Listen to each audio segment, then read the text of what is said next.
You're listening to Flying Casual, a Star Wars podcast. Here's your host, Michael Canterbury. Flying Casual.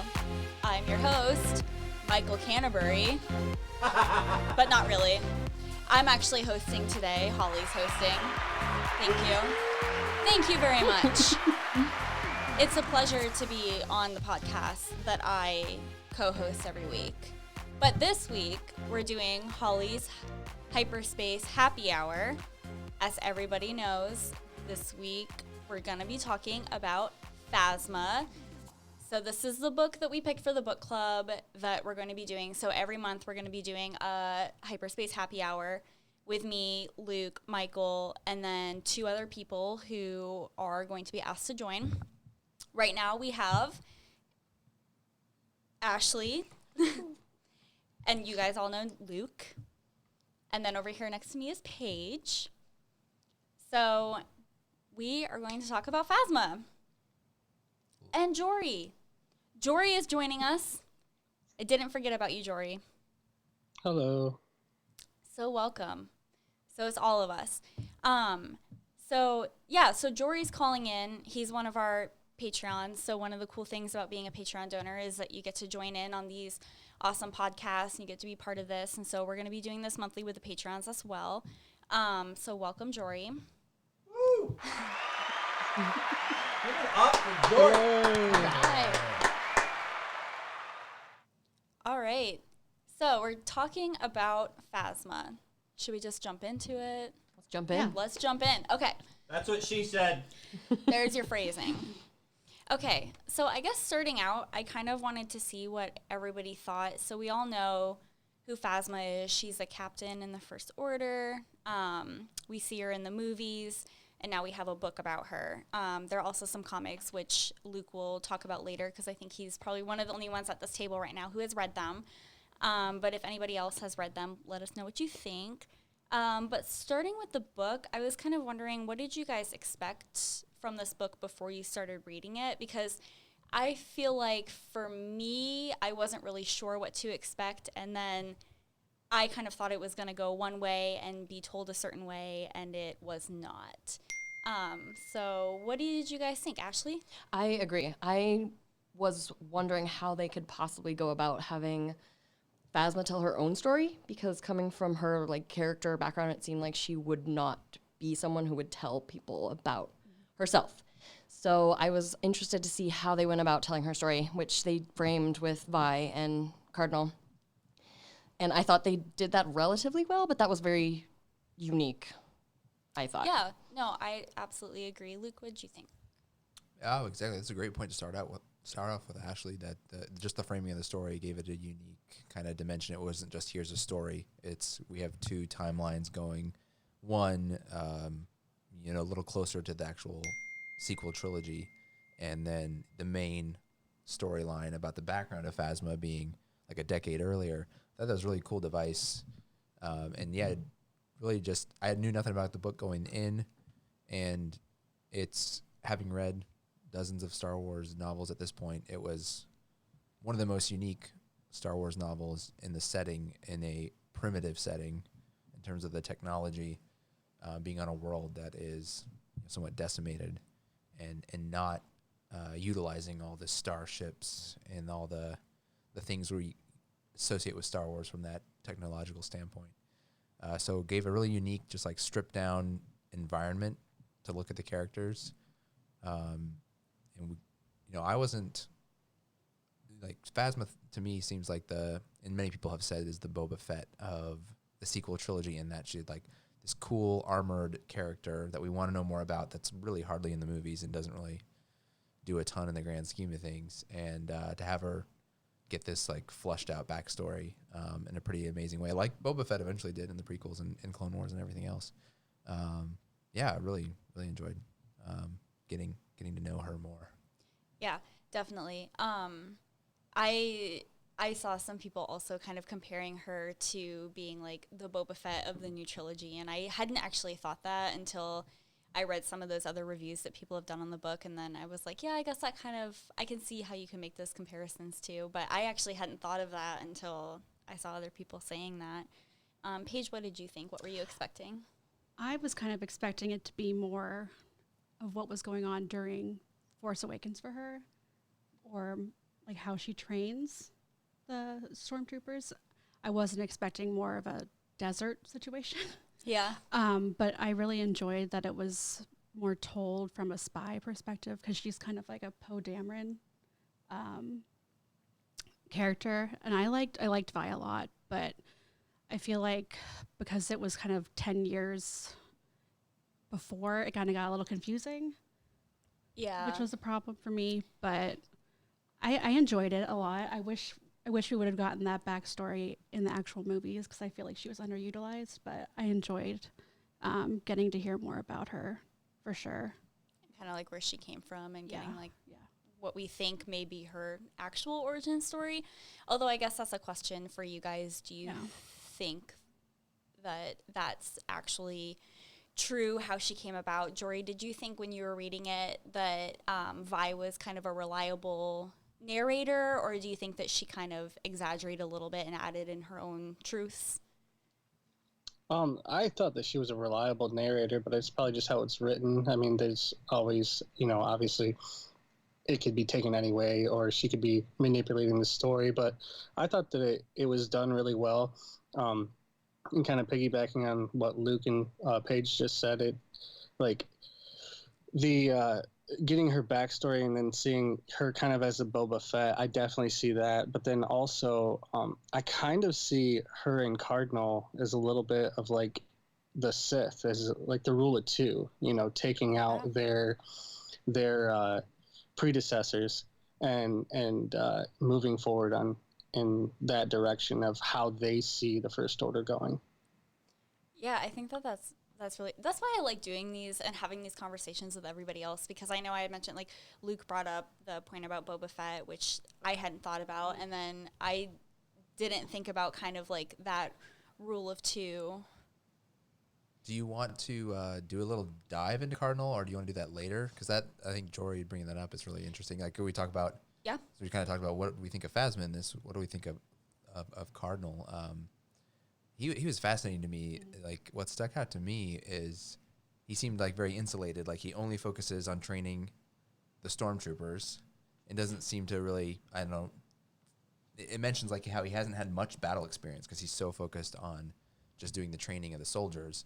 And he seemed to have this notion that the First Order is more benevolent and altruistic than what we see as an audience of the First Order. Like, the way he talked about them, that somehow Phasma was so antithetical to what the First Order was, and that she was evil, but the First Order wasn't, and the First Order was going to do good. He was really fascinating character. I wasn't expecting to encounter anything the likes of him going into the book, so that was really a surprise for me. Yeah, I actually found myself liking Cardinal, like, a lot. I don't know what it was about him, but I feel like he was kind of more honorable than what we have seen from some of the First Order. I think it's just because, for me, when I was reading, he was trying to do the right thing, but when I say that, he's trying to do the right thing for what he's been told is the way. And he wasn't really trying to be manipulative or do something to get himself like a step ahead of everybody else, which we, I think, historically have seen in the movies and other like comics and things like that.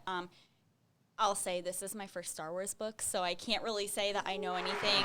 Thank you. Thank you. But I can't really say that I can compare this book to any other Star Wars books or what we see from characters or any of the plots in the other books. But I did find myself liking Cardinal a lot. I liked Cardinal a lot too. I thought he was equally as interesting as Phasma in this book, especially in terms of like learning more about the First Order. Pretty much exactly what Luke said about him being so focused on training new students that he didn't have any actual battle experience, and he like believed all these big ideals about the First Order that like we don't see it that way, and it isn't really that way. But you get a little taste of it with Brendel when he's destroying Parnassus as they're leaving she's just basically showing like this is what the power we have. And he's excited to do that Yeah. too, which is really disturbing, but also not surprising. Not surprising, yeah. Right. I thought it was interesting that he cared so much about the kids. Yeah. I mean, I made a note that it was kind of like how the clone troopers were in a way. And I know you haven't watched a lot of the Clone Wars, and that's okay. I haven't finished it either, but I found him more empathetic than Phasma, and I felt a lot more sad for him in a way than I would for her. But I love Phasma because she's outright evil, period. Doesn't care. But I thought like it was interesting that he really saw Brendel as like a father figure, and he was so willing to protect him no matter what. And it was obvious that no one cared about him. Yeah, no, I absolutely agree. Jory, did you find yourself liking Cardinal more than you thought you would in the beginning? Very much so. I thought that he gave the First Order sort of like a humane perspective. He definitely had his softer sides, just kind of like what everybody else has said, with him talking with the kids and eating with them, and basically very father figure like, making sure and checking up on them even after they move on to, with Phasma. And I thought that his story arc was pretty cool too, just in this short time in the book. Just seeing him go from, rebel scum, hating this girl, hating Vi, and then, into the end being like, I wouldn't say that he went away from the First Order, but he definitely has had a change of heart as to the direction that they're going, and maybe not completely against their ideals fully, but just had a slight change of heart, I guess. Yeah, I thought that was really interesting too, because we see in the beginning he hasn't necessarily had those kind of interrogations before, and he kind of gets it out of control, but he also doesn't really seem to care, other than the fact that if he does kill her, then he's not going to get the information that he thinks that she has. But then once he gets that information, we kind of see that change from him, where I thought, I don't know what you guys thought, but going through the book, I thought, at the end, like, maybe he would kill her, or I wasn't really sure where that was going to go. So, Luke, you opened up the book.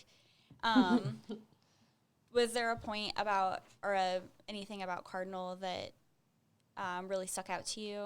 No, I was looking at, I have a list of kind of Easter eggs. Yeah. Maybe we should save for a little later, because they're just kind of throwaway things that don't really go into the plot. Sorry for No, that's fine. distracting with the book. But yeah, I would carry on, and then I just have a couple Easter eggs we can throw in towards the end. I was going to say there was something in the book that I saw that I really liked, that kind of really stood out to me when I was reading about Cardinal, and this is kind of what humanized him a little bit more for me, and kind of, like we said, I think Paige said earlier, felt kind of bad for him a little bit.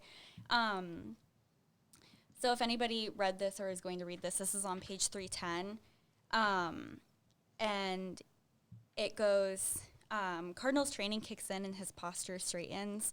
How did the rhyme go? Chin up, shoulders back, stand tall, don't be slack.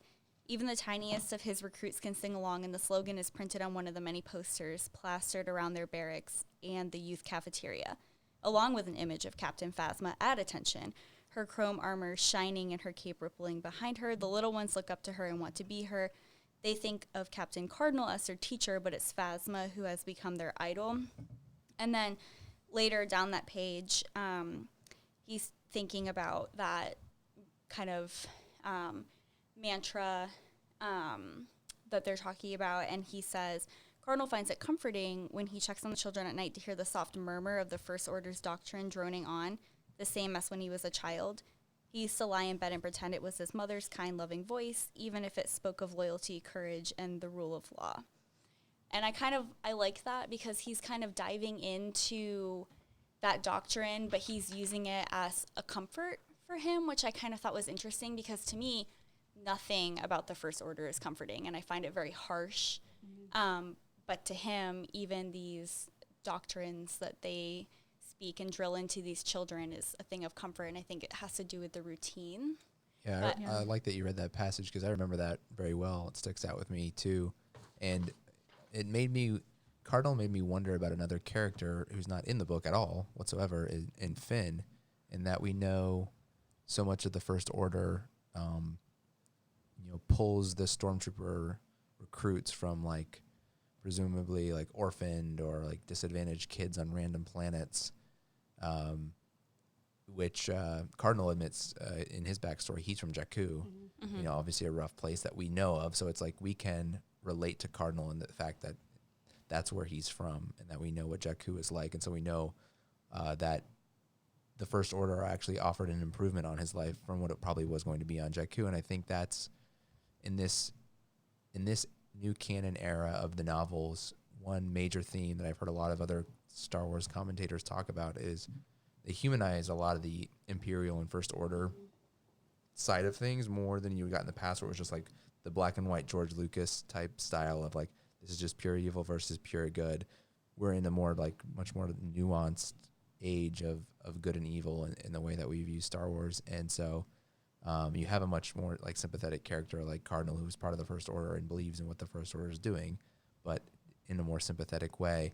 And you wonder I wondered more about Finn's backstory. Like, we don't know much about Finn, and I don't know that there's much out there that gives more of a backstory for Finn before we see him in The Force Awakens. And so oddly enough, reading through this book made me wonder about Finn, even though, again, not mentioned anywhere in the book, not in the book whatsoever. And I think that we can kind of deduce from the timing of it that Finn had trained most likely under Cardinal when he was one of the younger children, since, Phasma was already there too. So I think something else that I thought about when I was reading this was what it was like when they were training under Cardinal, since he was a little bit more empathetic towards the children and he was a little bit more nurturing, and how those children might have handled the transition from training under somebody who was more nurturing to switching over to Phasma, because I feel like that would be a really big difference, and probably really scary, especially because they are really just children at this point. I don't know if that's something that you guys thought about when you were reading it. Can I interject? Yes. I don't have a microphone, so there's 4 mics there. We can hear you. It's engineering, so hello, guys. But we got Brent also in the YouTube chat. We got a stream going. He's unable to make a Skype call, so he's like, I enjoyed the dichotomy between Cardinal and Phasma. Cardinal, to him, represented the Imperial remnant in the First Order, and Phasma was really the evolution to a more like murderous First Order officer. So that's like when you're talking about the nurturing of the kids, going from that to Phasma, who literally doesn't give a shit about anyone, but herself. So yeah, keep it coming, Brent. Keep it coming. Yeah, that was good. Please, more from Brent. There was one thing that I struggled with Cardinal, and that was he was like supposed to be such a model officer. He was a high up officer. He was in Brendel's like personal guard at one point. So like I feel like he would not just flip easily. It would have to take something really monumental for him to start questioning his beliefs that he has held for such a long time. So I found myself thinking a lot about like, what is it? Because he kidnapped Vi and decided that he was going to go against, what he's been taught and secret her away and torture her on his own secretly. Why did he suddenly decide to do that? And I feel like there has to be something. And, maybe it was Brendel's death. There's not really a timeline on, like, when that specifically happened. And maybe that sparked, why he decided to start questioning these things and go on a search for this vengeance against Phasma, or if it was just, like, a slow burn from her rise, and he was just, like, getting more and more angry about it. But I struggled a little bit with that. It takes a lot for someone just so intensely, like, indoctrinated like that to change their mind easily. Right. No, I agree. Because at the beginning, he's like, I wrote down in my notes, he's like, the First Order is like kind of this great opportunity. I was like, it's like an equal opportunity kidnapper, and he's like, I love all these like, they watched like the deprogramming videos and they were comforting to him. And then all of a sudden towards the end of the book, he's like kind of on Vi's side. I feel like it's kind of a combination of the two between Brendel's death and then Hux and all of them with Phasma, I feel like they're such a BFFs, you know, that like Cardinal saw that he wasn't going to be important anymore. So he had to like cut his losses and realize that either I get rid of Phasma or I find some other way to be important or I get out. Or Phasma gets rid of me. Yeah. Yeah. Because I think he knew that she's not this person who's going to do what's best for the First Order. She's going to do what's best for her. Yeah, which we see time and time again throughout this novel, right? I think, going back to Ashleigh's question, because I thought about that too, and I was like, maybe based on how we saw Cardinal in the beginning, that did seem a little bit out of character. But I think maybe Paige said earlier, he kind of viewed Brendel as a father figure because he was taken from his parents at such a young age and he didn't really have that structure. I don't know. I'm not a psychologist. I don't really know. But to me, I think that it comes back to he saw her, well, he assumed that she had something to do with Brendel's death, and then it was confirmed to him in that story, and then it was this person is out to get all of us because she doesn't believe in our values, and that has to be stopped. But I don't know. Jory, did you think anything about that? Honestly, I think everything that I've been thinking has already been said. You guys are killing it over there. It's no, I definitely think that as far as like, you know, what you just said, Holly, is with him seeing Brendel as the father figure, I think that's spot on. You know, as kids, and I know Luke can attest to this. I mean, kids, they from a young age, they look to someone to learn and, you know, and to bring them up. And, you know, it was, if that's really the only person that they've had, then, you know, obviously he's going to grow a real attachment, you know, towards him. And then, you know, even like we were saying earlier, it seems like he took an extra special, like just a special look into all of them, you know, making sure that they're doing well. And Cardinal seemed like he was an exception because, you know, he went through the ranks and he just kept leveling up. And so he probably, you know, credited most of his success to Brendel. Yeah, I definitely agree with that. Yeah, Jory, taking off on the idea that's been brought up several times of Brendel Hux being like the dad of the First Order, like the author Delilah Dawson really seems to go out of her way to, you know, show that this dude is not cool, not honorable, not at all. And so like the First Order has this sort of deadbeat dad in a way. Like the whole First Order has this guy who's not so hot. So you can kind of see how the product of having a father like that like can create a whole bunch of people who really suck. So yeah, you know, that idea is kind of driven home over and over again throughout the book. Yeah. And he must have did something all right, though, just because, I mean, as we see at the end, that Cardinal did question, you know, what's going on and, you know, kind of question where is this taking us? And, you know, and I don't know if it was a morality check or if it was just a, you know, am I not going to be a part of what's going on? But, you know, something happened there correctly to make him see the error in his ways. So Brent actually chimed in again. I got a couple posts here from him. He said, yeah, there, let me get in that microphone. Hello. There he is. What's up? Put that thing in my mouth. Phrasing. That's what she said. No one else is going to say it, so I will. Yeah, you would think this would work, too, and it doesn't.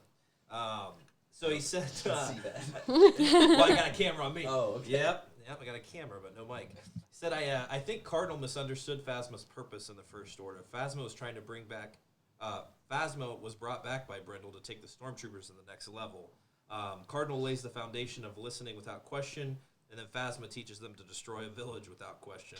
If Cardinal understood this, he would not have any reason to try to dethrone Phasma. So I think that that's actually a really good point because we see... Thank you, Holly. There you go, Brent. Yeah. To be clear, that was not Mike. That was Yeah. Brent. That was Brent. I think Mike's trying to take credit for Brent here. That was all Brent. Absolutely. One thing that stood out to me when I was reading the book, because I like to break that down a little bit more. There was a point in the book where we were seeing things from Civ's perspective, and she was questioning Phasma's leadership. She was questioning the way that Phasma was responding to Brendel, and then later was making comments on how Brendel would hide behind the stormtroopers that were with him, how he would refuse to acknowledge that they have a name because now they have numbers. They're not people to him. They're truly just a number, right? So he doesn't really care what happens to them as long as he gets what he wants from them, right? That's kind of how I was interpreting that, and I think that Delilah Dawson did a really good job of writing from Civ's perspective, where we kind of see this other side of Brendel that Cardinal maybe hasn't seen because he hasn't actually been out there in the field per se, seeing all the decisions that Brendel's making on that end and how he's handling those situations and kind of like cowering behind the men that he wants to be, or the women as well, when we see Phasma come in. Because I think Phasma's one of the first, or maybe the only female stormtrooper. No, one of them was a girl. One of them's a girl. Okay, that's right. Yeah. So there's not very many, but he really is cowering behind them and not really stepping up to lead. So I thought that was something really striking to me, where we kind of see he's not that great. He is a coward. He's not a good leader. He's just good at giving commands. I think Civ was actually a really good example of, so they utilized her to show this whole thing of following orders without question. And when Civ, she talked a lot about how she would follow Phasma at whatever she did, even though she was questioning internally Phasma's, strategies and how she had changed since they left their land, which I'm not even going to try to pronounce because in my head it's probably not at all what it actually is. I thought it was pronounced Parnassos. Oh, like the sky. Parnassus. The Skyer. The Skyer. The Skyer. Yeah, the Is Skyer. that okay? Yeah. So, anyway, then when Civ actually did not follow her order and she didn't kill when they were in with the Aratu and she didn't kill Randrus. God, so annoying. I could take a stab at that one. Randrus. She didn't kill him, and then she paid for it. I mean, that was like the moment that changed, and it was a really good storytelling tool, because Phasma was then able to show Brendel, I had this one person under my my subordinate who didn't follow my leadership, and now I'm just cutting her out, and that's the end. There is no second chance. You're just out. And then Brendel was able, he could see, like, she's serious. She's shown me that she can take this step or this leadership position that I'm thinking about grooming her for. Mm-hmm. And I thought that was, like, a really, really good storytelling tool. Yeah.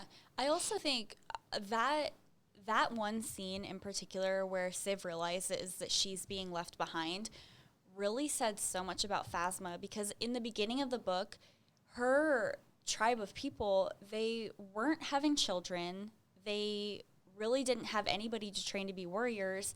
When you turned 40, you were considered elderly at that point, right? And so at that time, they were doing everything that they could to protect the children, any women that were pregnant, make sure that they could have these children grow up to become productive members of their clan. I said tribe earlier, I meant clan. And then we know that Civ is pregnant. Phasma knows that. She tells Civ that. And then we still see her when she gets to this point where she thinks that she's going to be able to go to the First Order and have new people to be with. She doesn't care. She's like, you're staying behind. You don't matter. The fact that you're pregnant doesn't matter. I don't need you anymore, and we don't need the child that you may or may not have.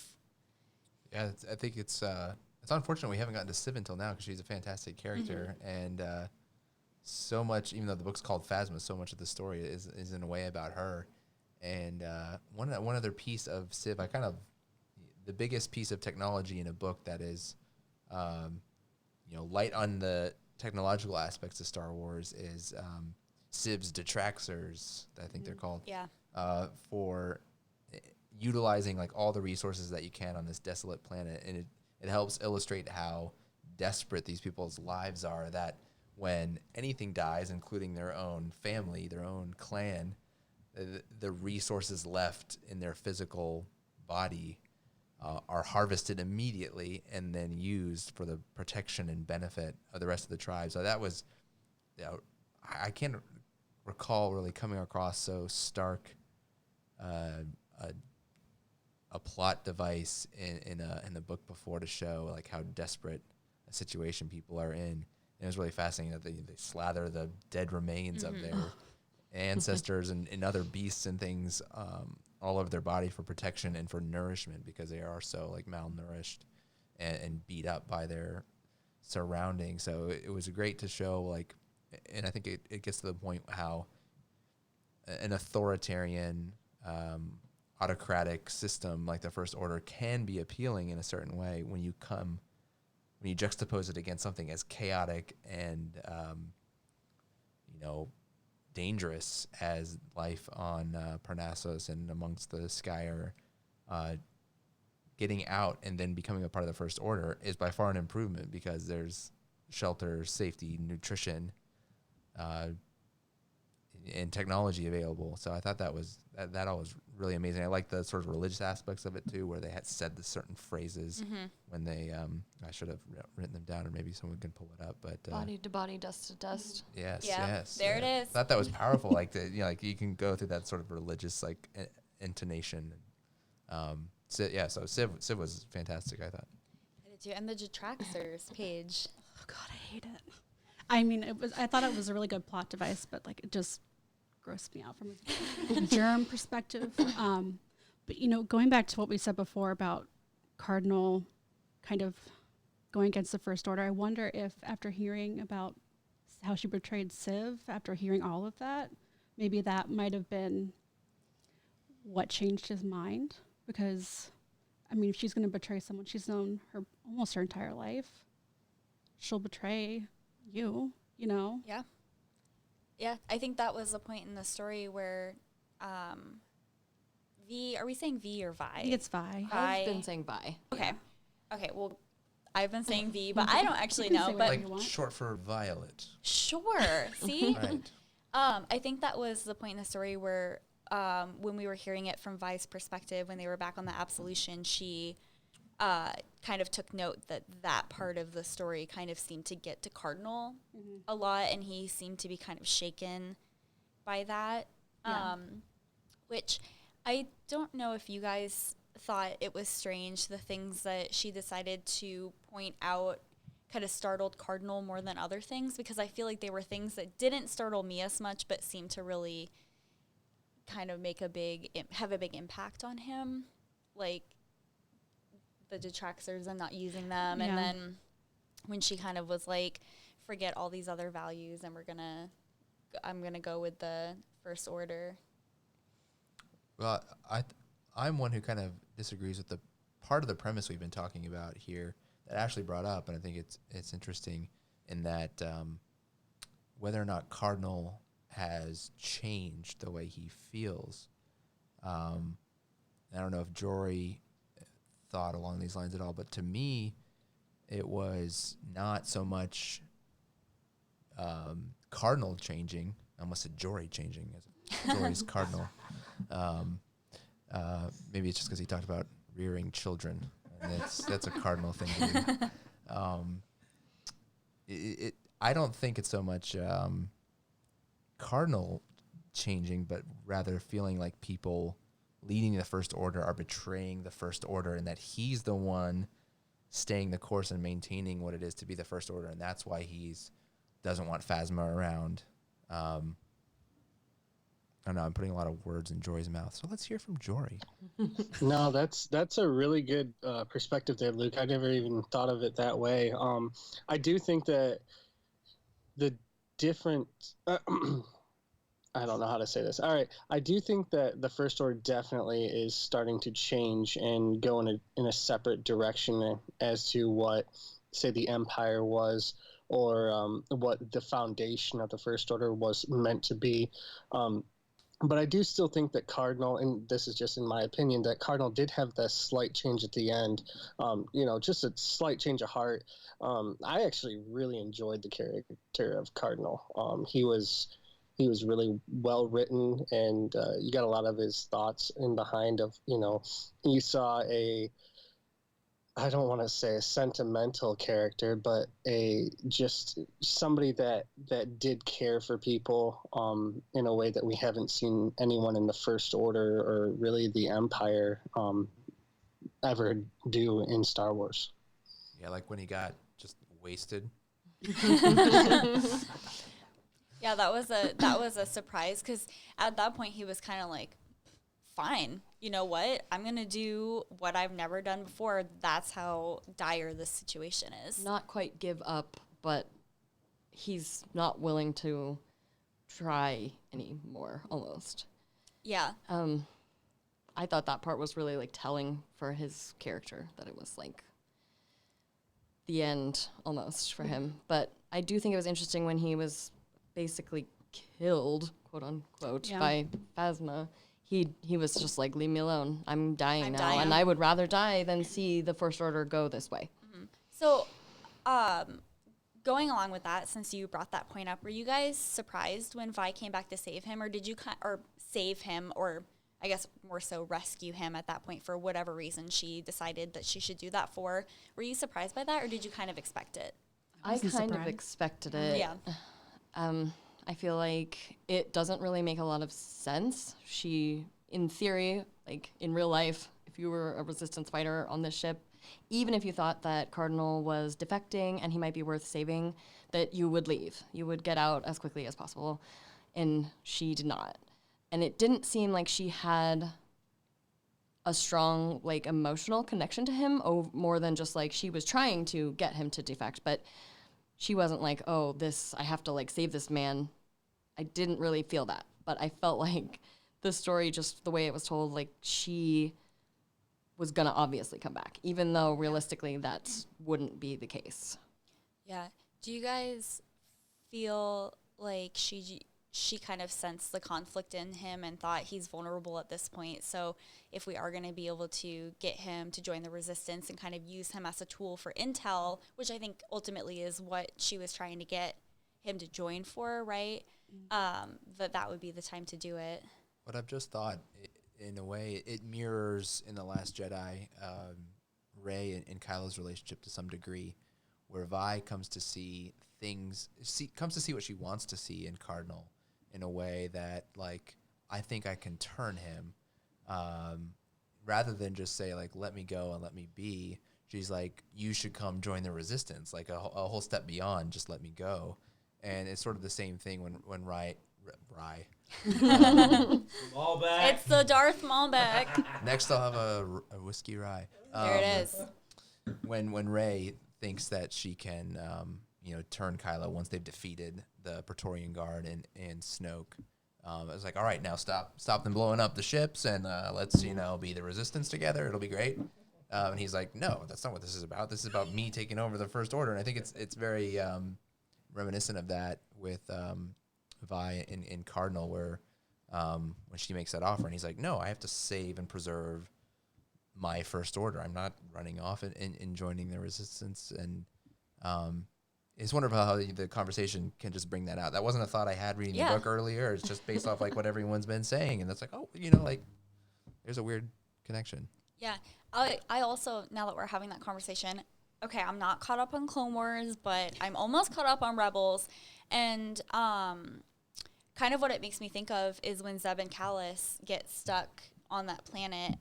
I don't remember the name of the planet. Somebody can tell me. I forget. But I think it was a moon of it something. was a moon. You're right. It was a moon. But was it a moon of Geonosis? Maybe, I don't know. We're gonna go with it, and if we're wrong, you can tell us. But it kind of reminded me of, kind of like we're not on the same side, but now we have the same goal, or we can use each other to, we can mutually. It can be like a symbiotic relationship, I guess, in a way where it's like we're not friends, we're not like on the same side, but you did something for me, and I'm an honorable person, and now I'm gonna do something back. So do you guys think, like, because we don't know how that turned out when she came back and she rescued Cardinal, right? So we don't know if he was like, well, I'm with the Resistance now, or if he is going to go back. I guess he couldn't at that point go back to the First Order. I don't think so. No. I think it's too far gone. So do you guys think that he would leave the Resistance? I kind of do. I think that if he survived, if he made it to the Med Bay back on Parnassus and they cured him, that he would not necessarily stay there, but I don't think that he would go to the Resistance. Now, he might do something for Vi to say, okay, you saved my life, like you said. You did something for me, so I'll do something for you. But I don't think that he would just, like, full-on join the Resistance. I think he's probably Claude in episode 9, that big slug thing. After his injuries and stuff, and, like, we can't just fully repair him. We're going to have to use some alien parts. By the time they put him back together, he ended up as Claude, the big, slug thing on the Millennium Falcon at the beginning. The opposite of, like, the shell of the man he used to be, right? Yeah. I was a little surprised. I know most everyone at the table said they weren't surprised that Vi came back and saved him. I was ready for him to die as a symbol of Phasma's ascendancy. Yeah.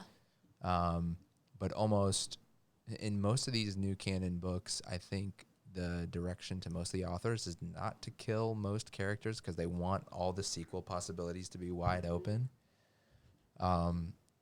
So I guess I shouldn't have been surprised knowing, many of the other books I've read, and they're almost all end in a way that you're like, there's definitely going to be a sequel to this.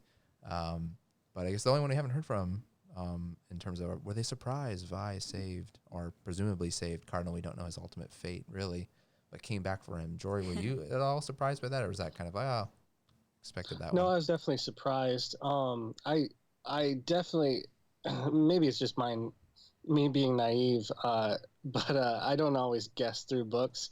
So seeing her, because going back to like what Ashleigh originally said is like she almost had to stay there for a couple days, because she had to stay on the ship for a couple days and then see, Cardinal go down and find him and take him, and escape at that point. So seeing that part of it, it was definitely a surprise to me. And going back to, would Cardinal join up with the Resistance? And I don't know if he would or not, but I do think that there's a good possibility. And the only reason I say that is because his whole life has been about structure. And you take away the structure, you take away a cause, it would be very hard for him to just go and kind of live as a hermit, or move away from something. So you leave one cause to join another, and whether it be, I don't know if it would be a high-ranking official or not in the First Order, but to take away basically his whole life. And upend it, and then for him to figure out what to do, I think that he would take up to something to do with the First Order, or I'm sorry, to do with the Resistance. Yeah, and then the more you think about it, though, the more you're like, would he come back? And he would have so much conflict about that, because I feel like in his mind he would be like, well, does that make me any different than Phasma? Because if she's gonna kind of throw people under the bus and then like jump from one cause to another, and then if he does defect to the Resistance, I don't know what that would do for him, how he would handle that. Yes, Brent. Yes, Brent. I'm speaking on behalf of Brent. I come with a statement. So Brent, yeah, there we go. Can you hear me better now? That's a lot better. On the record. On the record. So Brent said he seemed, talking about Cardinal, he seemed like an honorable person and would have probably joined the Resistance to thank Vi for getting him out. So Brent thinks he would. I think that Cardinal would be a really big asset. In other words, Brent is in on the Claude theory. He's with Luke. I think it's actually, I just thought of this, like maybe it is a real possibility because he might have even more of a chip on his shoulder, and he would use it as an opportunity to go after Phasma specifically. Even if he's like, okay, well, there's going to be some casualties along the way in terms of going after the First Order, but his like main goal would be like, okay, well, I can use this to go for Phasma specifically. Maybe. That's true. And then that kind of leads the question, where is he now? I've already answered don't that. Done and dusted. I don't know, Paige, what do you think? It's 50-50. I mean, I think if he saw Finn there, that would be an interesting situation. And, you know, we do see in The Rise of Skywalker, we do see others who have defected because they did not agree with the way that things were being handled. So this isn't necessarily as uncommon as maybe you think it is if you're watching the original trilogies. Because if I was only watching that, there's no way. Yeah. Maybe he's on the moon Right? with everybody else. Can I drop a spoiler? It depends. If you were at Celebration in Chicago, and Holly and I were there at the Lucasfilm publishing panel, remember that? I do. Delilah Dawson spilled the beans. yeah. Delilah Dawson spilled the beans. Yeah. She said, which Michael reminded me of. You're welcome. We had this conversation about a week ago. Okay, so here's a spoiler since most of you probably were not at Celebration. Secretly, I was there. Secretly, Ashleigh was there. So on the panel, she said she got the go-ahead to create either a new novel or actually a new series. I forget exactly how she worded it, but she said there will be a familiar character that you will be hearing from again. And everybody in the audience said Cardinal, and she was just like, uh-huh. Interesting. But so that was April, right, of 2019. Because what's really interesting, I haven't read this book yet, but since I enjoyed Delilah's work here, I'm probably going to pick it up soon, is the Galaxy's Edge novel. I think, is it called Black Spire or something like that?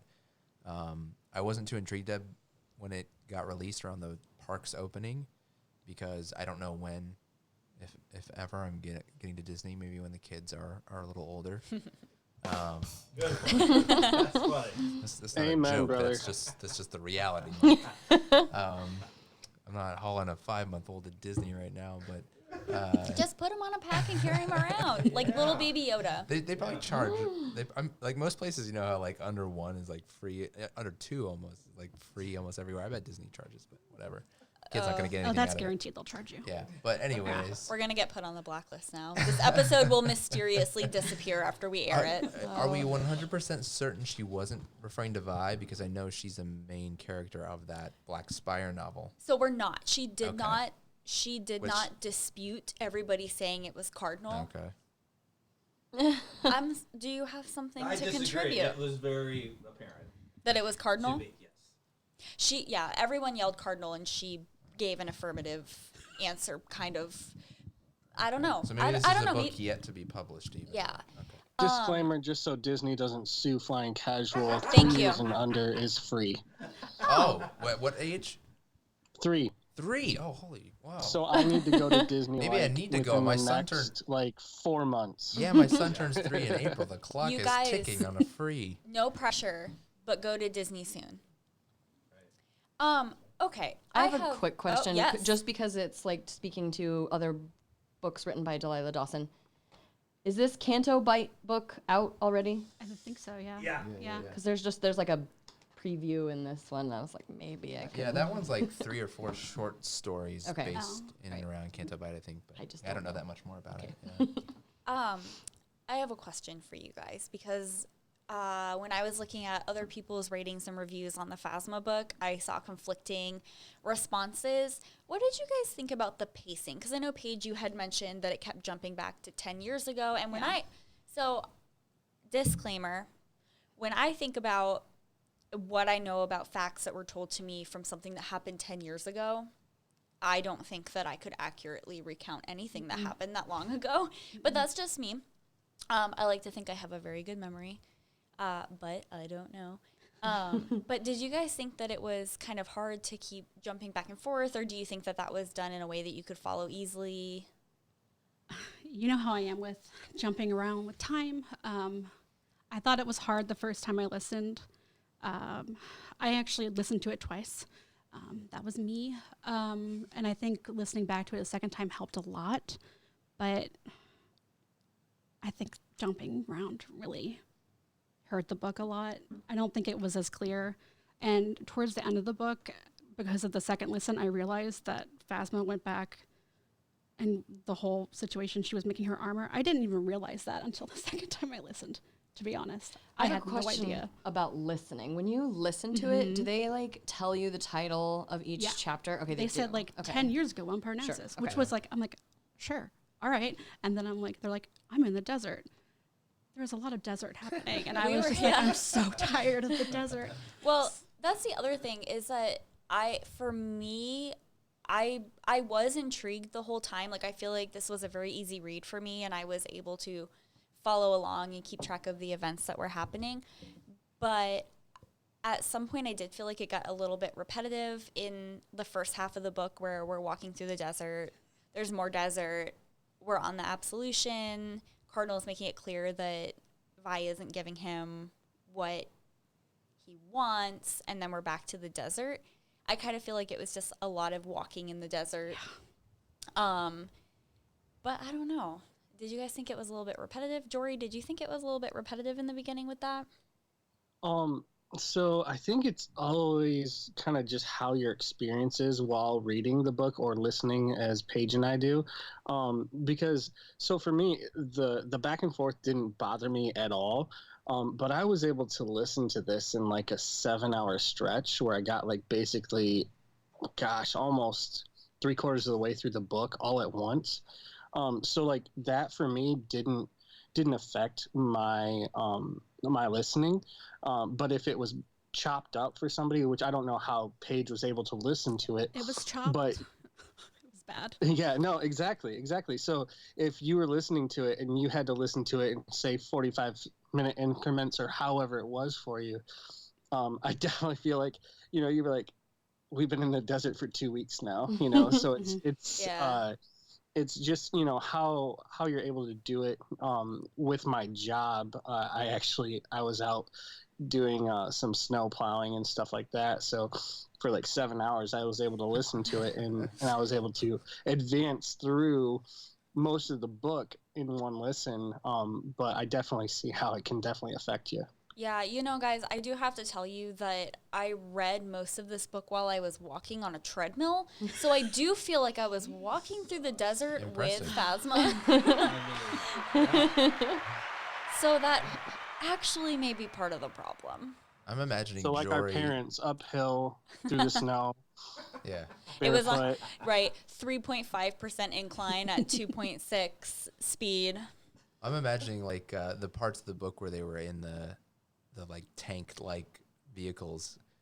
Eventually they didn't have to walk on foot. I'm imagining Jory pretending he was in one of those as he's working like the snowplow or whatever. Like, I mean, yeah, that would have been amazing, Jory. Yeah, I felt like I was actually on Hoth instead of in the desert. So yes, Holly's homeland. That's my homeland, in case you guys missed it on the last episode, or 2 episodes ago, I guess. Yes. Guys, Brent, it's very hard to do this and not laugh out loud. I didn't realize Brent was such a comedian, but Brent said he just figured it out. The reason Cardinal left was because he found out what was going out on Exegol, and he realized he was no longer the only trooper with red armor. That's There. hysterical. beautiful, Brent. I love it. Took his red armor. Yeah. Sith troopers. Guys, somebody else that we haven't talked about at all this entire conversation, who I think we should bring into the conversation, is Keldo. Oh, my guy. We haven't talked about Keldo once, but I feel like Phasma's relationship with Keldo is extremely important when we're talking about, I guess, her character arc and who she is. Are we boring you with the Keldo? No, sorry, just engineering. Yeah. Keep going. Oh, so I don't know. How did you guys think about the relationship between Keldo and Phasma, or how Phasma kind of used him? I thought that, like, at first it didn't make any sense when he brought the whole clan after them. I was Yeah. like, you're just going to sacrifice everyone. Yeah. Why are Escalation. you doing this? Yeah, that escalated quickly. So I was surprised, and I thought it was a little bit, like, unbelievable. Like, why is he doing this? Well, then they made it clear why. Later on when they showed that she, basically cut his leg off. She's the worst. Yeah, so I feel like that makes a little bit more sense that he's out for vengeance. He's out for blood. He wants he's like, I will sacrifice everyone here to kill her. And she almost created that. She created a monster, because if she hadn't have done that to him, he wouldn't have felt the need to sacrifice their clan. But because she said, I basically am going to sacrifice you, he said, okay, well, I'll sacrifice everybody. So she created this like character with him, and now they're all gone except for Civ and Phasma. Yeah. And I guess Civ's. I love that reveal at the end, and that was the last sort of the way the book is laid out in the plot device of Vi as the narrator. That scene was the last. I think the last scene she tells the Cardinal from Parnassus is the reveal that Phasma maimed Keldo, which I didn't see coming. I don't know if anyone else did, because it was easy to think, growing up in the harsh environment that he did, that something happened, or it was even like a birth defect. I thought it was a genetic. I thought that he was born that way. That maimed him, but no. To hear that they were a different clan other than the Skyer, and then she was able to just weasel her way into the Skyer in the way that she did. Weasel is a great word for that. Like, Yeah. it's the perfect way to describe that. I was like, Crazy. I think that often when I read books, I find that I can kind of guess what's going to happen at the end, but that one was kind of like a nice surprise for me, because I didn't see that specific part coming, and I was like, wow, like now we understand so much more about why she is the way that she is. Like, we can assume, always been like this. Yeah. But I don't know. So I thought that was pretty telling, that she's never going to change her ways, and if something better than the First Order comes along, she surely will move on to it. I have a question for you guys about kind of playing off that. She realizes at the end, or she like knows all along that Frey, the child, is Keldo's daughter. So, and she's willing to give up everyone. Everyone is dead. So why does she take Frey? She wants there to be someone else who isn't really a witness, because she's too young to remember any of this. But why she could just leave her with Civ and say, we don't need you. You're expendable, and you aren't anything. You're not old enough to show that you are, any like really defining characteristics. Well, they don't talk about that in the book anyways. So like, is she taking Frey because she feels somewhere deep down something for Keldo's daughter, some family member? But doesn't she also get rid of Frey Yes. it's later? hinted at Yeah. that, right? Yeah. Yeah. I guess we don't know for sure. It was a training accident. Yeah. But now that that's a great question, Ashleigh, because what's the point in taking Frey if later you're just going to kill her because you think that she could be somebody who kind of spills your secrets, Right. or throws you under the bus? That's a really great question. Jory, do you wondered about that. have any thoughts about that? No, I definitely was just about to chime in. I don't understand that at all. You take her knowing that you want to cover up everything about your past, and then, you let her grow up, even if it's just a little bit, and then you're like, well, you know what? You're done. I don't get it at all as to why she did that, unless it was to save face with Civ, which is it. That even doesn't really make sense to me, because she expected Civ to perish on Parnassus, so I'm not really sure as to why she did that. So is it like a weird, I guess if I'm speaking from Phasma's point of view, moment of weakness where she just kind of was like, I actually do care for this person, and then later, like, what was I thinking? I don't think so. I think it might have been like a prototype situation where she could be like to Brendel, hey, look what I can do. And then Frey might have gotten like loose lips, and she's like, goodbye. Yeah. I could see it a little bit as the last vestige of her ties to her old life, and that the clan was everything, and any children that come of the clan are of utmost importance, because without them there's no future. And maybe she hadn't quite shed every last bit of that life at the time she was ready to leave with the First Order, and so she let Frey come along as a little bit of that she had some softness left, some part of her that wasn't fully selfish yet. And then, like Paige was saying, but eventually when it became inconvenient, then she was like, all right, the last little bit I'm cutting off, and I'm going just full all Phasma. about me, and the full Phasma. Yeah. I mean, really, I think I saw somebody on the internet was just like, it's just a book about Phasmaing until she's no longer going to be Phasma, which I mean will only happen when she like ceases to exist. Yeah. Which, speaking of that, I rewatched The Last Jedi today. Good. I was gonna ask if you did. Yeah. Let's go. You guys heard my list. If you haven't listened to that episode, we all said what we ranked our favorite Star Wars movies. The Last Jedi wasn't really up there for me, but rewatched it today because I wanted to see a little bit more Phasma before, this conversation.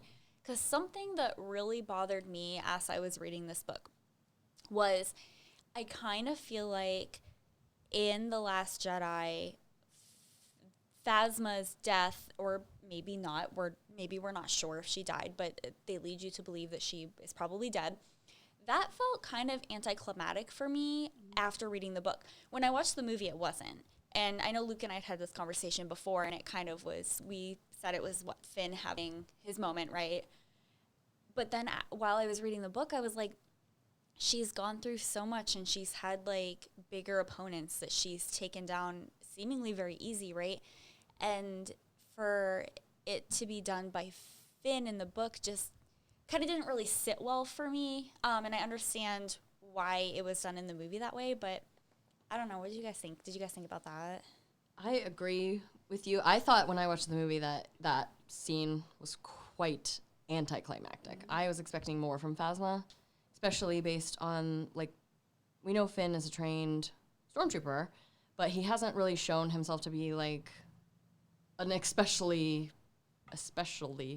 like excellent warrior. So it seemed very anticlimactic to me. After reading the book, I think it's almost satisfying to know that like a defected stormtrooper is who took her down. Yeah. After you know kind of the storyline, and even Cardinal wasn't able to do so, but one of his own students was.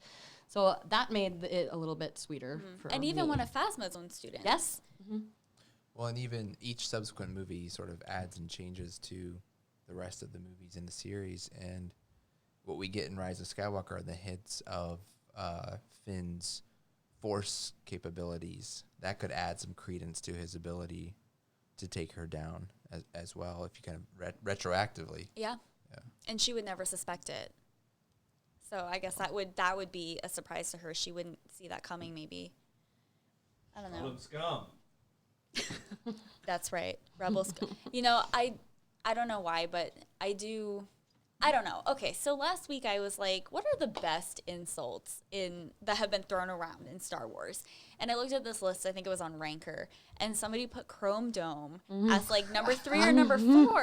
And I was like, I don't know. but I guess that it fits with that relationship, but I don't know. Rewatching the movie today, I was like, here comes that line, and then it came.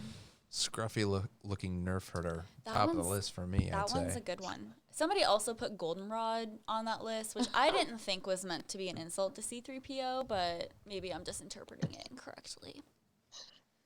Are we ready for Easter eggs by any chance? Yeah, okay, let's get to the Easter eggs. Before that, Oh. can I interject? Okay, go ahead. Oh, well, just real quick. Brent said, I think the last chapter makes Finn defeating her even better. Her armor is made from Emperor Palpatine's pleasure yacht. It wasn't plastoid, but made from Durasteel. Nubian yacht. Yeah. Nubia. Jory. Well, just going back to The Last Jedi, and I think some of the reasons why, with Rian Johnson and like the criticisms that it gets, because I was with you, Holly, it sits pretty low. And then I rewatched, and I actually started, ranking it a little bit higher. Yep. But some of the biggest criticisms it gets is because it seems like he took what JJ did and he's like, well, you know what? I'm just going to throw it all out the window. And the reason why people say that is because of characters like Phasma, who, I mean, even to be honest, we still have yet to really get inside Phasma's head, even to this point.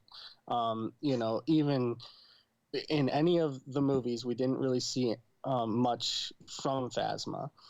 In this book, we didn't get anything from Phasma's perspective. We got tales from Phasma, in her story, but it's told third person.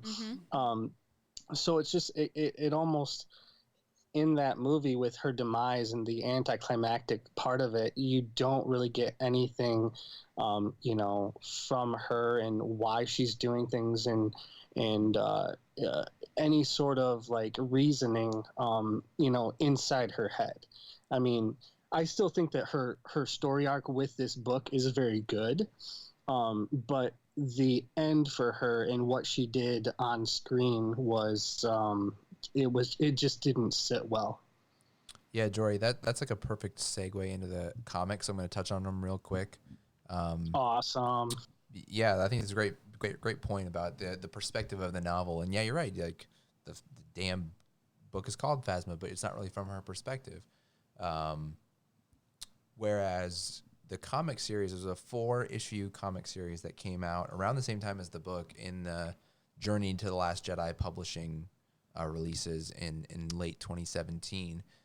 And it is basically from her perspective. And I won't give away like the whole story, but it's also a really interesting premise. One, because it's from Phasma's perspective directly, and second, because it fills in a wonderful little niche in her story that, having been a new convert to the whole comic world of Star Wars, I'm really starting to appreciate the way the comics take little bits in between some of the movies and fill them in interesting ways. Welcome. And so, yeah, the whole premise of this series is, as we see in The Force Awakens, they, Han and Finn and Chewie capture her, force her at blaster point to lower the shields at Starkiller Base so that, Poe and the X-Wings and everyone can come in and blow the thing up.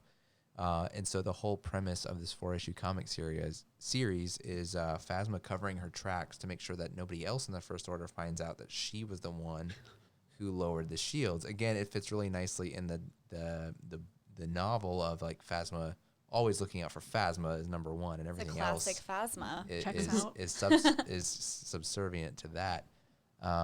So it's a great little adventure. And what's also interesting about it is it mirrors the book in a certain way in that she ends up, in order to cover her tracks, she ends up on a planet that's not Parnassus. It's called Luprora, I believe. Check my notes. Yep, Luprora. And it's basically a planet in a similar condition to Parnassus, where it's a little cut off from the technology. There's a population that seems to be kind of stranded on it. It's a rough environment. So it has, there's moments where Phasma thinks like, oh, this has a familiar feel to it. So, and I read the comic series a year ago or so, but it didn't have as much impact on me not having it coupled with the book now. But it was really great to go back through it after having read the book and see how it connects. And there's only like one panel that has Civ in it, but at one point, Phasma also has a flashback where she remembers Civ, and it's only like a panel or two in the comic book. But overall, a quick, enjoyable series, and it helps reinforce some of the themes of Phasma from the book in fun ways. And like I said, also fills in that fun little niche about what happened to Phasma right after The Force Awakens. I have a question. Does Phasma ever take off her helmet in the comics?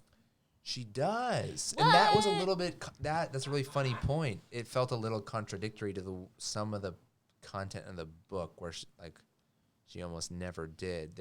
There's one scene, at least I think in the comics, where she does take her helmet fully off in the presence of somebody else, which felt a little contradictory to some of the stuff in the book.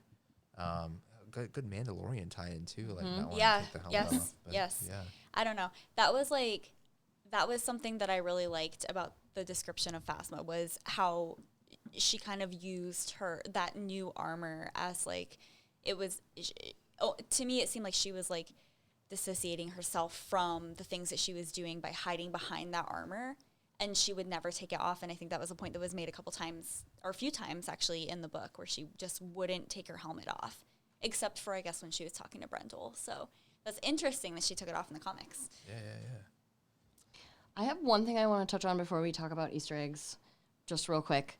You guys have a lot more experience, I feel like, everyone at the table than me with Star Wars outside, like the Star Wars universe outside of the movies. I mean, I've read Aftermath, but that's it. And I read one of the Great Kylo series. Ren comics. But the Constar Mining Company. So Brendel mentions that they're still active and they contribute a lot of money, or they're quite a wealthy company and they're still active. So are they mentioned in any other Star Wars media at all? Are they in any other books? This is my first book. So Luke, Paige, Jory.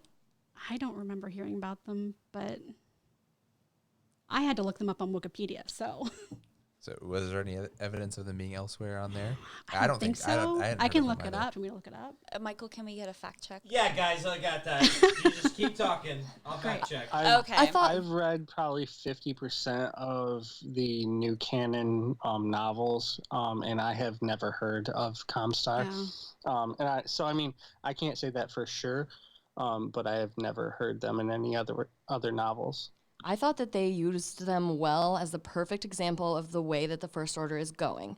So they went to this planet to mine its resources. They decimated the planet and then left it on its, to fend for itself. And Brendel was like, well, we want the Constar Mining Company around, so, like, we don't care. And it was just a very good example of the First Order saying, this is just how it goes. Like, this is the way. It kind of feels real, honestly. Like, it does. if you think about it in terms of things that we see here, Michael. Can I just say that was funny? Ashleigh's reference to the Mandalorian, "This is the way." That was. Did I only hear that? No, I heard it. Okay. No, I perfect, heard it too. Perfect. Thank God, I'm not alone here. So a little fact. You guys want to know a little summary from Wikipedia about the Constar Yes. mining? us. We're gonna figure out this audio thing too, guys. By the way, just give me another week and I'll figure this out. The Constar Mining Corporation was a key galactic-wide mining company active in the time prior to the Battle of Endor. 100 years before the New Republic era, Constar abandoned the formerly lush mining world of Parnassus. Yeah. Following a nuclear disaster, leaving the population to eke out a primeval existence. By the time of the New Republic, they were still operating. So there's not a ton of history about that. So it sounds like it came from this book. Yeah, Right. yeah. But- That does sound like that. But yeah, Ashleigh, I think that was a really great point that you made about how it's a really good example of kind of how they come in, take what they need, and they leave. And it destroys the population on the planet. It causes all these radiation problems, which they had to deal with when they were walking through the desert. And it's something that they're aware of. Yep. They know it's happening, and they don't care. They don't care. We And they're don't not see it. doing Not my anything. problem. Right. We don't live there, so we don't care. Brett confirmed. He said, "I don't think they were mentioned anywhere else. Probably a First Order shell company, and one of Palpatine's companies from before, maybe Plagueis, which they were business guys. So that totally makes sense." Yeah. Well, I think that's really good. Sorry to cut you off, Luke. With the Plagueis thing, I mean, Yeah. obviously he's not canon yet, but I mean that would be a pretty cool tie-in if it was. I agree. Make it canon. That's a hashtag. yeah, well, in almost every one of these novels, as you dive into more, if you haven't yet, there's aspects of them that are completely unique. I think the author bringing their own thing to everything. And then there's the parts that tie in. And for those of us in the nerddom who are always craving the tie-ins, looking for them everywhere we can, sometimes it's a little disappointing that there's not as many. But if I could, I'd like to throw out some of my Easter eggs that do provide some fun tie-ins. Let's hear them. Page 102 of the hard copy. There's I took it as a reference to Anakin and a sand joke.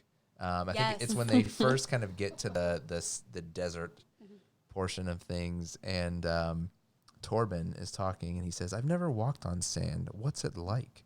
Phasma's people looked to her, but she nodded to Brendel.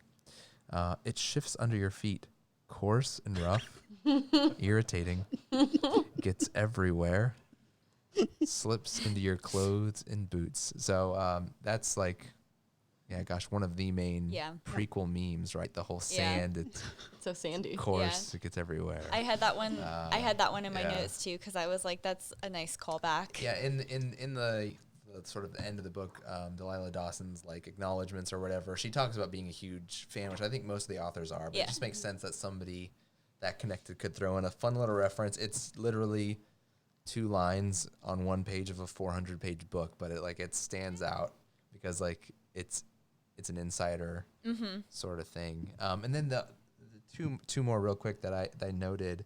There's like a Mandalorian helmet reference on one of the pages, and almost to me it sounds like a Sabine helmet reference from Rebels. It's on page 158. They're at the first Constar station they get to, where Brendel gets medical treatment and stuff, and they kind of get out of the desert for the first time. They're going through some of the equipment, and Phasma's picking out a new helmet, and it says that it wasn't much like the smooth, rounded stormtrooper helmets, beat up and painted in bright colors, which made me think of Sabine.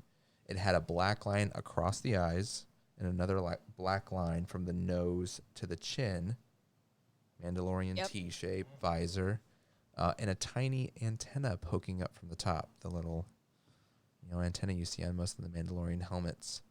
So that one stuck out to me, like somehow a Sabine helmet And end what would up she be on doing this there? Constar mining station. So again, I think just somebody who's like a deep and sweaty fan, just having some fun with it in the author. And my last one to throw out there, and we'll see if anyone else has any other fun Easter eggs to throw out. I did not note the page on this one, unfortunately. But for those of you who've read Aftermath, and she also appears in A New Dawn, and I think she's in a few comics, although none of the ones that I've read so far. There's a reference to Admiral Sloane, Admiral Ray Sloane. Cardinal is lamenting to Hux at one point that she's not around anymore. And as far as all the canon material goes, I think Sloane's ultimate fate is unknown. She's in the Aftermath series, which takes place closer to Return of the Jedi and the formation of the First Order. And then, obviously, by the time of the sequel trilogy movies, we don't see her. And I don't know that there's any canon material out there covering what happened to her eventually by the time of the sequel trilogy. So that was a fun reference that if you are a regular reader of all these things, something you might have picked up on. Those are great. The sand one was the big one that stood out to me, which I'm sure stood out to everybody, but I did not, which this is embarrassing since I'm rewatching or watching for the first time Rebels. I did not think of Sabine when I read the helmet part. So that was really cool that you brought that up. But were there any other Easter eggs that anybody else, or any other references that anybody caught when they were reading it? No. Yeah.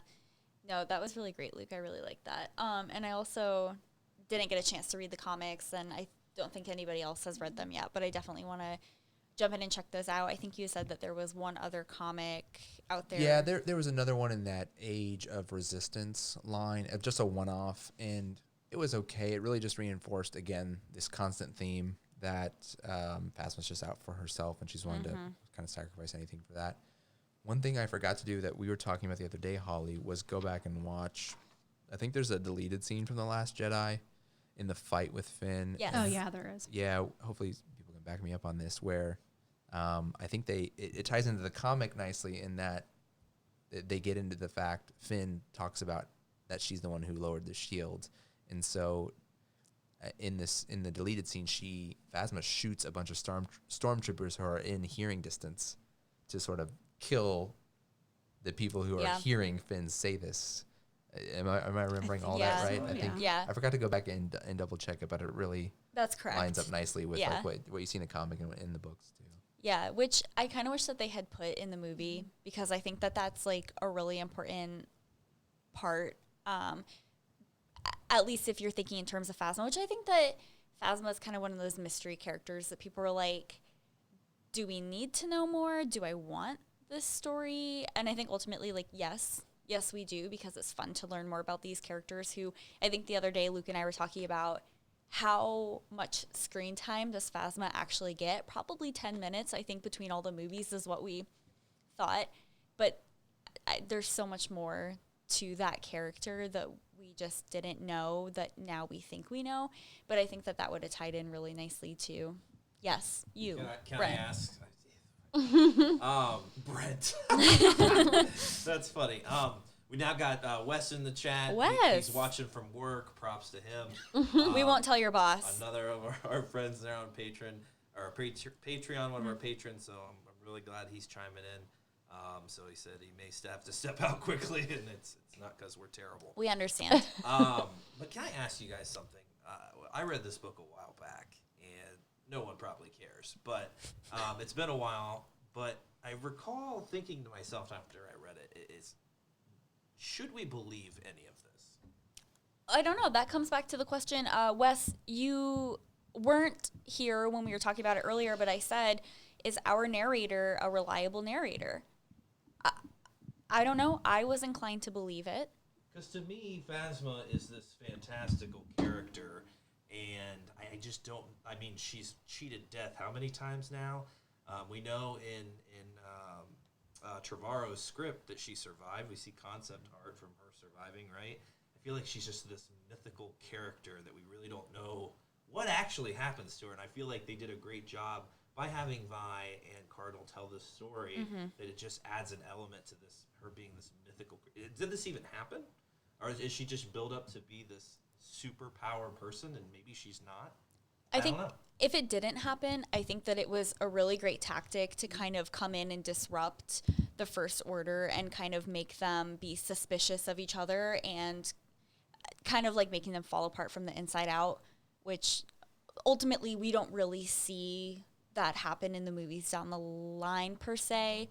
I guess until the last movie, but I don't know if we should give any spoilers if people haven't seen it or haven't seen it for the second time. Luke, I haven't either. So. Paige, Jesus, guys. gosh, Me and neither. you're And start. You know why? I Holly. know. You know why? But Shame. I don't know. Shaming me, Holly. Shame I'm on us. sorry. I know. No, I think, Shame.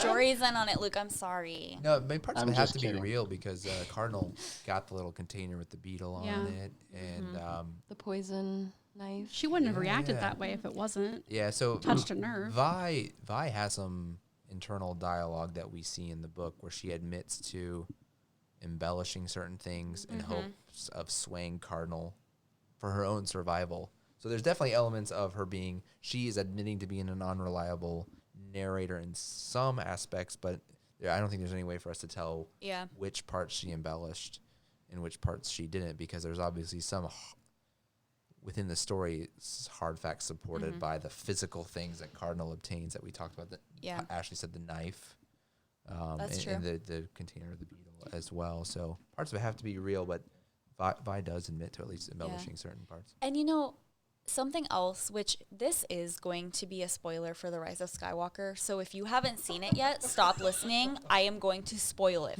Something for you. If you're listening an hour and a half in on a book, you probably have seen it. Hopefully, you've been warned. True.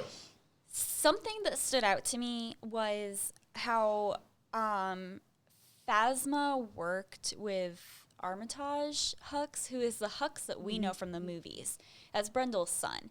And they kind of worked together to take Brendel down, it seems, from the book.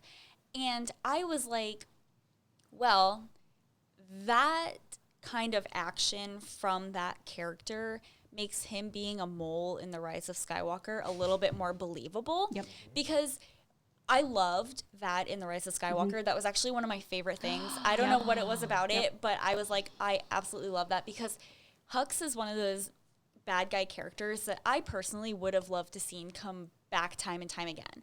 I just think, like, I don't know what it is about his character, but I really enjoy him as a character. And that's saying a lot, because I did not enjoy Kylo Ren and some of the other guys as characters. I'm sorry, Paige. It's fine. It's But fine. but I think that knowing more about kind of the things that Hux has done made me kind of able to see how he would be a mole. I don't know if you guys even thought about that, but that's something that I thought when I was reading the book, and I was like, okay, I can kind of see that now. I also love Hux. See? I love him because he's deliciously evil. And he has an ice blue couch.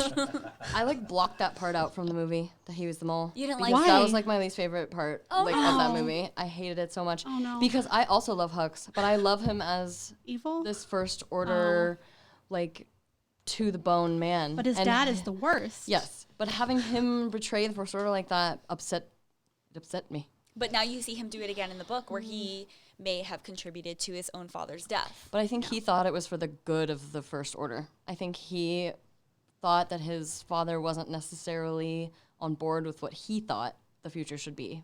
And so he was doing it for selfish reasons because he wanted to be in control. I think he was probably doing it for selfish reasons again because he hated Kylo Ren. I think, because, yeah, Ashley, I agree with you. I think that he did it because he thought it was for the good of the First Order. And we could have a whole other episode about Hux. Like, I would be down for that. Yep. But I do think that in The Rise of Skywalker, he also kind of thought that was for the good of the First Order if he could do anything to take down Kylo Ren. And kind of like either himself, I think ultimately he would have wanted himself to be the head of that, like, supreme leader. But Wouldn't have gone well I because agree he's with unstable. Ashleigh completely. She definitely, as far as like his motivations, I mean, I think that it definitely, the way Ashleigh was just describing it, makes sense. And I don't know if you guys looked at Wikipedia at all, for Hux and then Brindle, but they actually used Donald Gleason's dad, which is pretty cool. He was actually Mad-Eye Moody. I don't know if anybody knows that Most from definitely. Harry Yes, Potter. absolutely. That was a good one. was that a shout out to Swish and Flick? Another Harry Potter reference. Tiffany will be pleased. Yeah, just shout out to Tiff. Yeah, absolutely. She didn't join the book club. That's okay. She's got other books. She does. Yeah. No, I guess it just depends on how you're breaking it down in the moment then.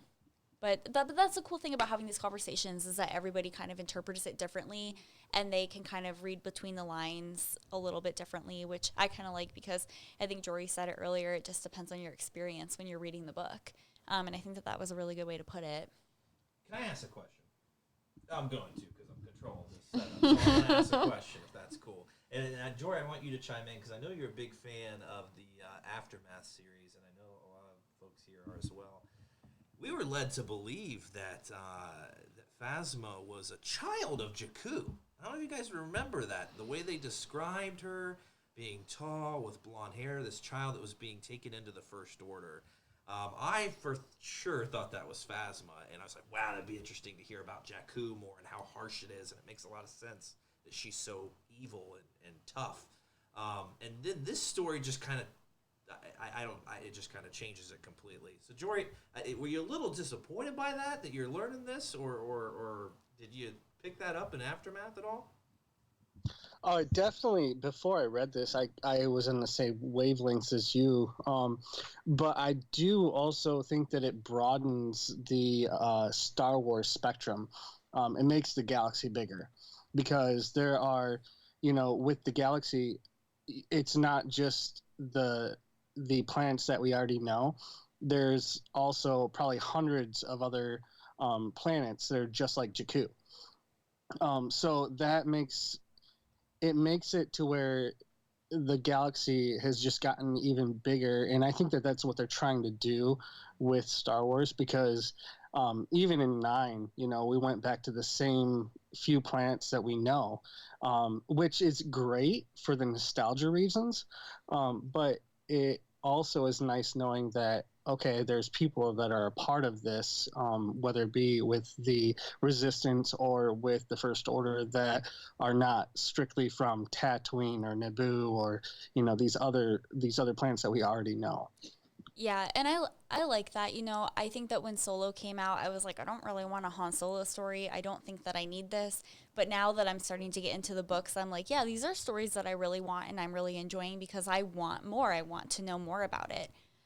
So I think that that's really great that we're kind of getting to see a little bit more and we're learning about other planets that otherwise we wouldn't have known. And we're learning about other people who live on these planets and how, you know, they might not be in the movies, but they are ultimately affected by everything that is happening in these timelines, which I think is pretty cool because otherwise, I mean, I get that those things wouldn't be real at the point in the movies until they were put into the books, but I just think it does give you more perspective and a better understanding of the galaxy and everybody that's in it. And I think that's a really great segue into my final question, which is, did you guys enjoy the book? Did you guys like it? I liked it a lot. I really enjoyed reading it, and I'm super excited for next month. Yes. Yeah, kind of, echo that as well. Like I said earlier, the Black Spire novel didn't interest me because of my the small probability of me going to Galaxy's Edge in the near future. So I was like, I'll put that one off. But now it's one where I'm like, I enjoyed her work, so she wrote that as well. So we'll probably pick that up in the near future then. Yeah. Jory, what did you think? I actually kind of touched on this on the podcast that Mike and Nettie and I did. This quickly became one of my favorite books. I thought it was extremely well written. I thought that the perspectives that we got, whether it be, kind of a veiled perspective, with whatever it is, but I thought that it was extremely well told. It captivated me. I didn't have the hindrance of not listening to it, broken up, which I think obviously helped, but it did wonders for me. Great. I agree with all of that, even though I read it broken up too. But I kind of felt like I was right there along with them. Paige, what did you think? No, I agree. I really liked it too. When I re-listened, I was able to listen for longer stretches, so that helped a lot. It was definitely different than the other books that I have read, so I enjoyed that, and I liked being able to see more of Kylo Ren and Hux and Phasma for like the little time that we got, because I really loved like Evil Trio a lot, so I enjoyed it a lot. Michael, anybody in the chat? Yeah, Wes and Brent, I think kind of all of us, and that's the first thing I thought after I read it months and months ago, is that I was like pleasantly surprised, and that's what Wes said as well. He's pleasantly surprised, spent through it in about a week, and Brent also said he definitely enjoyed it and wasn't expecting to, which I think, because we weren't that interested in Phasma, at least, but now it's, God, who knows? Yeah, no, I have to say, and I've said this before, this is the first Star Wars book that I have ever read. I actually think it was mainly prompted by Ashleigh, who got the book for Christmas. Yes, I did. And was very excited about it. I think sent me a text about it, like either The Christmas day Day of. or the day Yes. after. Look what I got. And then I was like, you know what? I want to start a book club, and I want us all to get together to talk about it. And I think that these are really fun experiences for us to kind of share together and talk about.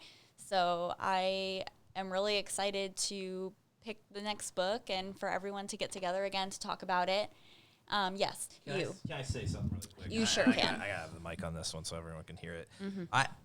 For those of you guys listening on the podcast and on YouTube, thank you for joining us. But I have to say, I have great friends. Okay, my friends here did not have to do this. I don't have any money to give them. They are here because they enjoy breaking bread and talking about something that we love, and I cannot thank them enough for that, and I obviously owe them big time, but I hope, this discussion has been well worth your time, because these guys are fantastic. You're going to see more of them, and I also can't say enough about everyone in our group, but especially in our Patreon. We got Brent, Wes, and Jory here tonight. Just really stand up, folks. And I know our other patrons couldn't make it tonight, and I'm really hoping to have all of them on at once. It's going to be the biggest happy hour on the web, and I cannot wait for that. But I just had to say that, I have great friends, and this is so fantastic that they all agreed to do it and wanted to do it, and I hope they continue to want to do it. But they're also well-spoken, they're also intelligent, and they're fantastic readers, better than myself. And I'm so glad that I have people that can share in this galaxy with us. And that's all I wanted to say. Thank you. That's right. Thank you, Michael. But yeah, I think a huge shout out to everybody who's here, because I don't think that we would be having this kind of conversation if we didn't have everybody involved with it. You could listen to Michael, Luke, and I talk until we're blue in the face about the things that we love about Star Wars, but I think everyone here brings their own special thing to this conversation, and I think it's such a fun thing to all get together and have these and then share it with everybody who's, you know, participating because they're part of the Patreon or wants to talk about it in the group. I just think that, you know, sometimes the Star Wars fans get a bad rap because there's that toxicity in Star Wars that we all kind of want to dance around a little bit, but I think that it's important to know that we all love Star Wars, and that's what we're showing up for. So really, thank you for everybody who's helping us out and joining these conversations and supporting us, you know, day after day and week after week when we're putting these conversations out there. I will pick the next book and we will let you guys know what it is. But if there is something that you guys want to read or read along with us, please let us know. You know, you can send us an email, you can send us a message, Facebook, Twitter, Instagram, all of that. You know, we want to hear from you, and we want you guys to want to read along with us. So if there is anything else that you guys want to hear or want to read, maybe we'll pick Black Spire for the next book. Who knows? Luke, I'm feeling inspired. But I think with that, I just want to thank everyone for joining us for the inaugural book club meeting. I think it was a lot of fun. Having the conversation with everybody was really awesome. So that's all I have to say. So thank you again for joining us. I think this was really great, and we'll see you guys next time. As Michael says, may the Force be with you.